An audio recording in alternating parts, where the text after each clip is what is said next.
Welcome to the Software People Stories. I'm Shiv. I'm Chitra. And I'm Gayatri. We bring you interesting, untold stories of people Associated with the creation Or consumption of software-based solutions. You'll hear stories of what worked, and sometimes what didn't, you will also hear very personal experiences. and insights that would trigger your thoughts And inspire you to do even greater things.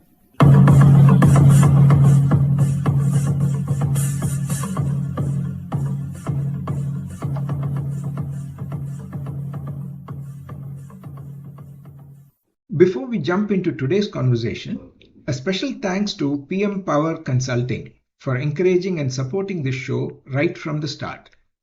With over 1,000 person-years of collective experience, PM Power has helped many organizations, teams, and individuals chart out their own journeys of excellence and make progress. Thank you, PM Power. Now, let's move to today's episode. An evolution of data through the experiences of Lekha Bajpai, CTO at Aspire for Her, was a conversation that was made for a cloudy afternoon. Bright sparks flowed from her experiences while developing software early on in her career for managing the discharge of coal onto rail wagons precisely with a complex control system that we now know as IoT, to convincing warehouse supervisors and truck drivers about the importance of entering the right data, which they then realized helped them sleep better at night and improve business productivity. Lekha has seen the evolution and continues to talk, inspire, and investigate now about AI and its future. With us here on the Software People Stories podcast. Listen on. So good evening, Lekha. It's a pleasure to have you on the Software People Stories podcast. A very warm welcome to you. Thank you so much, Chitra, for inviting me to speak here. On the Software People Stories, what I ask our guests to do is introduce themselves to our listeners. How would you like to do that today? You want me to talk about myself, which is always a little difficult, but yes, I can introduce myself. So basically, I have been in the technology industry for the past 35 years now. And I have been working in multiple organizations. Of course, I started my career in a very different organization. I started my career in Calcutta, and it was a different industry altogether. Like it was, of course, technology, but it was deep tech. So deep tech is something which has become very exciting now. But initially when I started off with, that was the only option which was given to me. So I said, I jumped into it, and it was very interesting. So I have some stories during the course of the talk. I'll let you know about them. After that, of course, I moved over to commercial applications and developing applications across. I've been always on the engineering side, mostly on the engineering side itself, and of course heading technology in various companies now. Been with a few of the manufacturing companies, a few supply chain, and various other domains. And then my final stint was at IMRB Kantar, which was more on the data side. So been working on all aspects of technology, right from a programmer to a CIO of a company, various aspects of it. And it's been very, very interesting. So right now I'm working at Aspire for Her as a CTO, and I have completed my stint in corporates, and hence I decided to start helping startups to see if technology can help them to grow further, because that's where there is also a big gap again. So using my experience to do that. Wonderful, Lekha. I already have so many questions popping up, and let's see how this conversation meanders along this afternoon. So why don't did you always want to be in tech? How did your journey begin? Why did you choose engineering to begin with? So basically, my father's family was a family of doctors. and everyone in the family was a doctor except my father.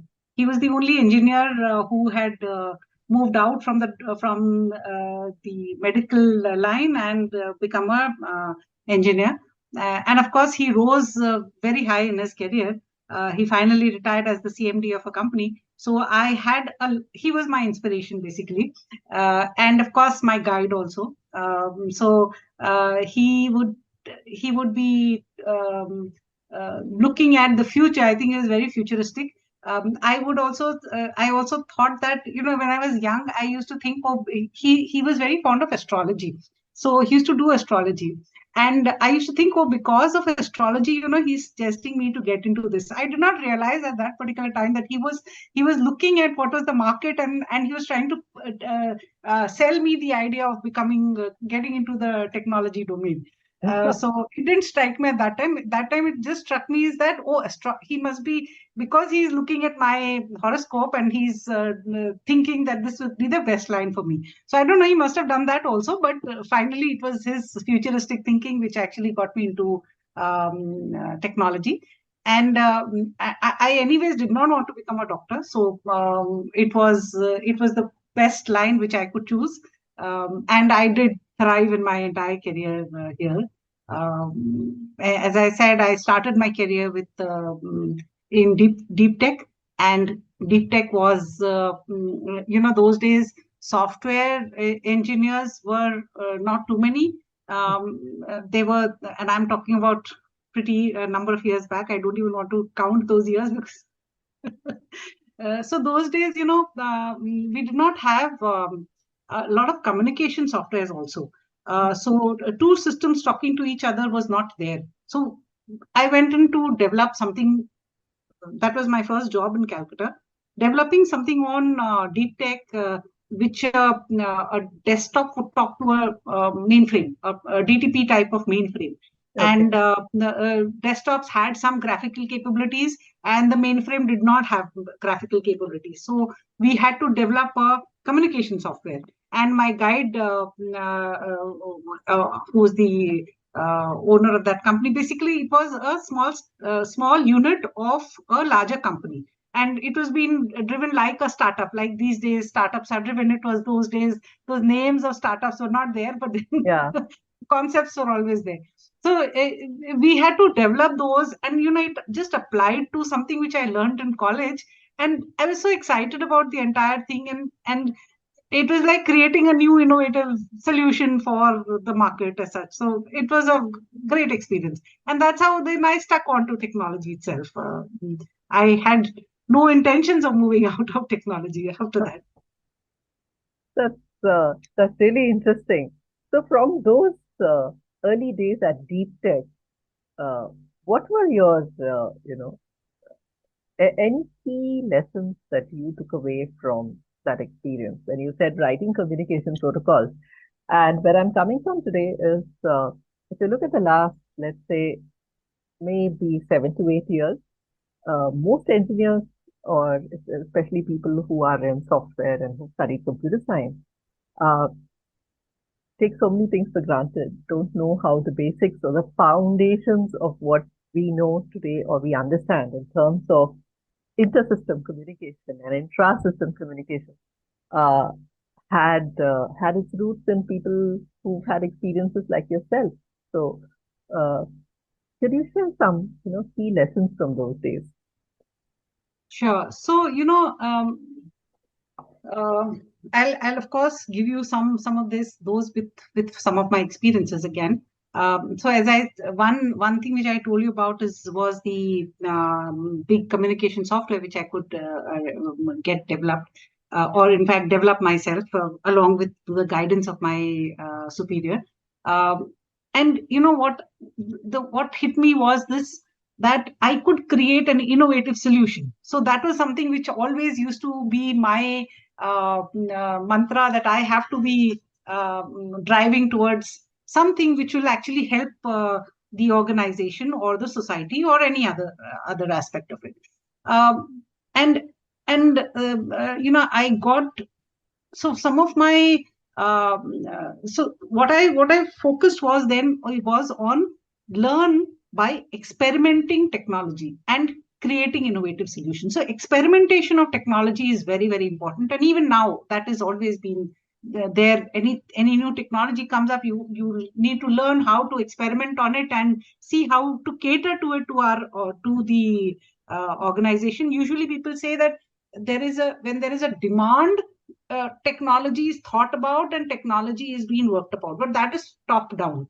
But that doesn't happen for technology people. Technology people need to find a technology which has come out. Let's say IoT has come out, means that has been some time back. So how do you use those to actually make something better? So after doing my MTech, I did a internship with one company, and the head of the technology team, he mentioned that we need to have sensors placed at the railway track, where the wagons would be stationed, and this is for a coal dispatch unit. So the silo of the coal would open whenever the wagon would be placed at the right spot, and the silo, the coal would start dropping down. It had to stop when the wagon was full, and the next wagon would come in and the coal would drop. So it was basically IoT, which we call now, but and I had to develop a control panel for a control system completely with those IoT devices. Of course, there were many people. I was only an intern there, and ideas were also across the people who were working there full time. But what I learned there is, again, how do you create tools like this? How do you create new innovative solutions? So technology people have to think about what is the next technology which is coming out, and what is it that you can give to the business, and you have to create that demand in the business. So it's like it's managing the people to create the demand. If the demand is not there, the technology people will definitely, the business people will always look at what is there in the market and say, oh, I wish I had this. And then when you have your application, then their wish list comes up and all that. Instead, I work the other way around. I take a technology and I show the sort of use cases to certain set of people. I don't go big bang and say to everyone that this is how it should be done. And sometimes those things gets clashes with the business teams. So I take a small thing and I start ideating with 2 people, let's say, or 3 people, let's say. So who can actually, we know that these people will promote it further also, so that they become a part of the ideation and then they take it further. So this was my biggest mantra that I applied everywhere. Innovative solutions, take the team along with you, and not by the team, I'm saying by the business owners. I make them the owner, and I make them responsible for the particular selling of the tool. I have sold it to them, and then it works like more of like train the trainer type of a thing. But that concept I apply to the business, and then the business actually takes it further across. Of course, they have their ideas. It's not that only it's my idea or technology's idea. They have their own idea, and they then implement it out further. And when they are owners of it, implementation of it becomes a success. I have always seen that throughout my life. I've seen that when a person is given an ownership of a particular tool or an application or anything, they will drive it towards success. So, and sounds like you've shown people a way through these use cases. Yeah, so this is like this. I learned it over sometimes probably in hard ways, because there were not so many. Of course, there were books and there were guidance across, but sometimes also in the hard way. Like there was a big change management drive which was put up in one of my companies, which was a supply chain company. And we were very excited about being into technology and into development, heading the engineering division of that company. Means the developers were very excited. Oh, we are going to manage this and develop this entire big ERP here. But once the ERP was made, of course, we got a lot of business people who could give us the specs and all those things, and we spec'd it out. Used some wonderful new technologies. We used some wonderful processes. UML was the talk that time, so we did rational rows and UML and all those things. My development team was thrilled with all those activities. But finally, when we took it out to the business users, of course, business users had already done a UAT, they're tested out and all that. But when we actually took it down to the ground level, and since it was a supply chain company, we had to take it out to the drivers and the supervisors at the floor to actually use this particular application. They refused to use it. They started pointing holes in the system. And because they were not ready to use it, they started pointing out holes that this doesn't work and that doesn't work. You wouldn't believe, and this was around 350 locations in India. What we had to do is whenever we used to get a complaint, developers forgot doing the development part. They would start monitoring the person to see how he is trying to manipulate the system and bypass the system and get into saying that the data is not coming right, system is not working. So we had to do all sorts of things to drive that change management, and that's what you call it change management, or now digital transformation. So all those are getting together. So my learnings came from that major change management which we did. We did that over. We developed some 3 different ERPs with in-house with some consultants. So what did you actually? How did you manage to slowly change those mindsets?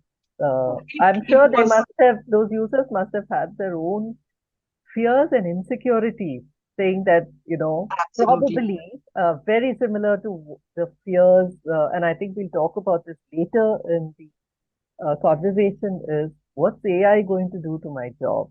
And that same fear must have prevailed with these. So how did you help them overcome that?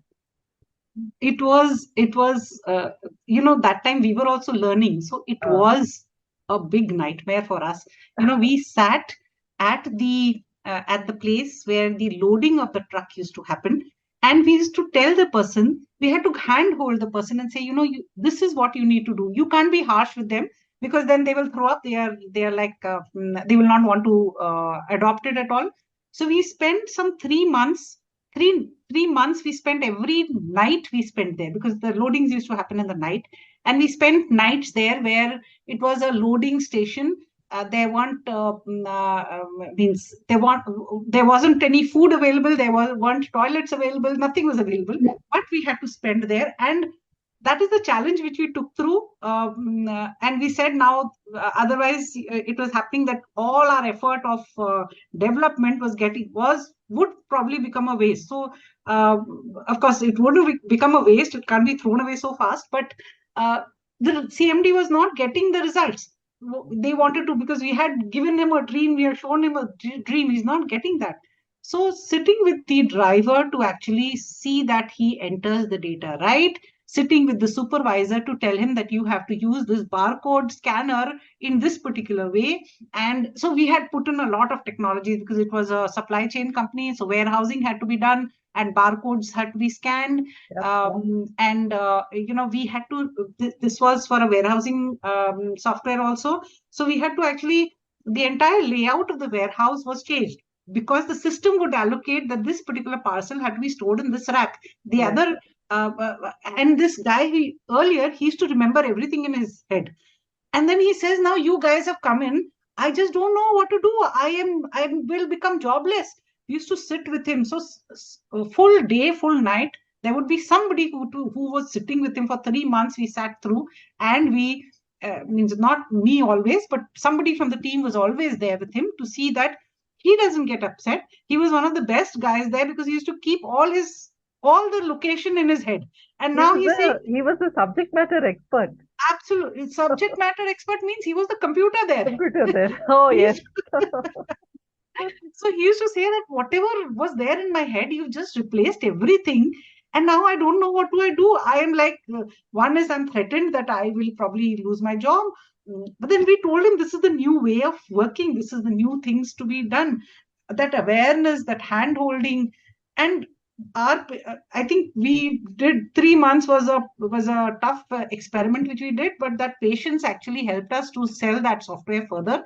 And then now they are the ones who start promoting it. They are the ones who started saying that, this particular tool has saved my nights. I used to spend nights here. That guy used to go and tell his boss that I used to spend nights here just to understand where all these parcels are stored. And with this tool, I don't need to worry. I can have a nice night's sleep. My dependency definitely has got reduced, but my turnaround time has become faster. So 3 months we took to actually get him to understand all this. And that is where the awareness programs we ran. Earlier, we used to run awareness programs also, those large scale awareness programs. But I feel it's just that one-on-one connect which is required, because you have to actually address the individuals there who have reluctance to adopt. So that's something which even now, I think when we come to AI, we'll see that what we can do. Yes. So, in fact, such a crucial thing for young engineers to understand, who are bubbling with ideas, like you said, most people love to have that aha moment of innovation and creation, but ultimately someone's got to use it. It has to serve some purpose, isn't it? And making that mindset shift, I think, is hugely challenging for digital transformation. Organizations that go down that path, the road is never an easy one. And I can sort of empathize with that, having, in the past year, trying to help a hospital with its digital transformation, trying to help streamline operations. And then everyone has, their points of view. Saying, oh, this is not right. This data is not right. Where is it coming from? How are you calculating this? How are you computing this? And so on. But but it has to really be patient, isn't it? True, that is true. So technology does play a very crucial role, and the patience of implementing is something which is very necessary. Implementation is one of the biggest mantras which everyone should work towards. I sort of learned that a little late in life, because spent the first 2 decades actually building products, not so much, going out in the field and implementing them. Because having worked with large companies, we always had go-to-market teams that took care of, specific client implementations and so on. Of course, it would come back to us in the form of issues that we had to address. But yes, towards the last decade or so has been very on the ground implementation, which is completely different. It's one thing to, sit together and write code to develop a product, but it's a completely different ballgame to actually take it out there, despite any amount of, user research, user experience design that you do. Ultimately, when the car has to hit the road and the driver is actually sitting and driving, it's completely different. True, absolutely right. Yeah. So from there, how did your journey into analytics and data begin? What was that like? Okay. So I think in the supply chain company, we developed some 3 different ERPs, and this had five different businesses were there in this, and the CMD would monitor each and every of those businesses. Of course, there were lots of other business heads would also monitor each and every aspect of it. We started then. Once those 3 ERPs were implemented across, what the management decided to do is they wanted to start monitoring by exception. So supply chain had a lot of exceptions, means customer expectations. There were a lot of customer expectations. There were a lot of customer complaints, like something would get damaged on the way, so a mail would go directly to the CMD. So all those aspects were there. So customer management was also something which was coming up there. What would also happen is that the business heads, they did not have any tool to actually see what was coming in future. what is happening at the field. They are sitting in an ivory tower, but they are only able to monitor through phones and such things, what is happening at the site. So these type of ERPs, they actually gave them some clarity of what is happening at the site and what is going wrong, so that they can address it. What's going well also, of course, so that they can optimize it further. So those definitely started off with the CRP. After the ERPs were developed, I have this habit. I think many tech people have this habit. Now I've done this. What next? So what next? What came up was a data warehouse and a BI. Those days, that was the new technology. So I said, okay, so many different applications we have. Let us build a data warehouse. So we built a data warehouse, and on top of it, we built put a BI tool.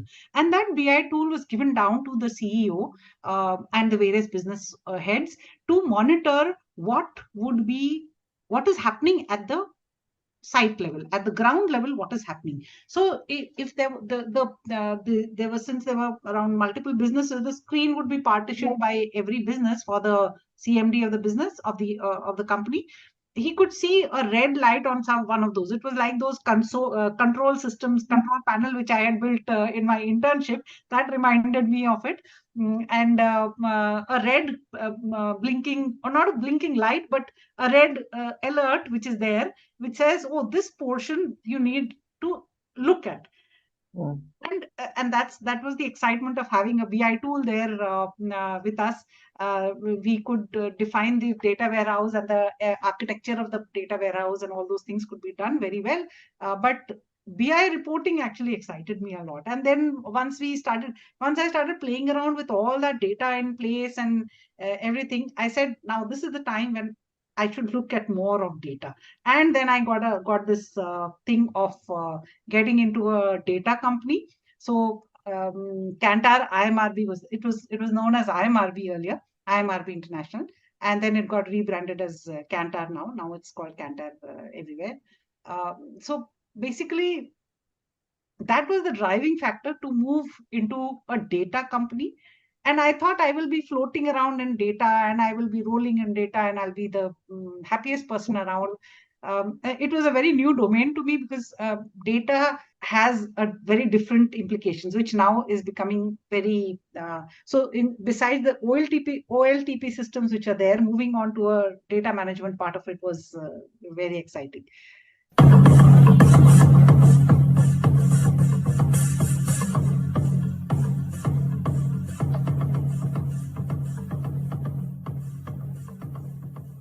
We thank Siddharth for the music and Anita for promoting the Software People stories. If you like this episode, Please subscribe on your favorite podcast client. And spread the word in your network. if you'd like to share your story, Contact us at podcasts@pm-powerconsulting.com.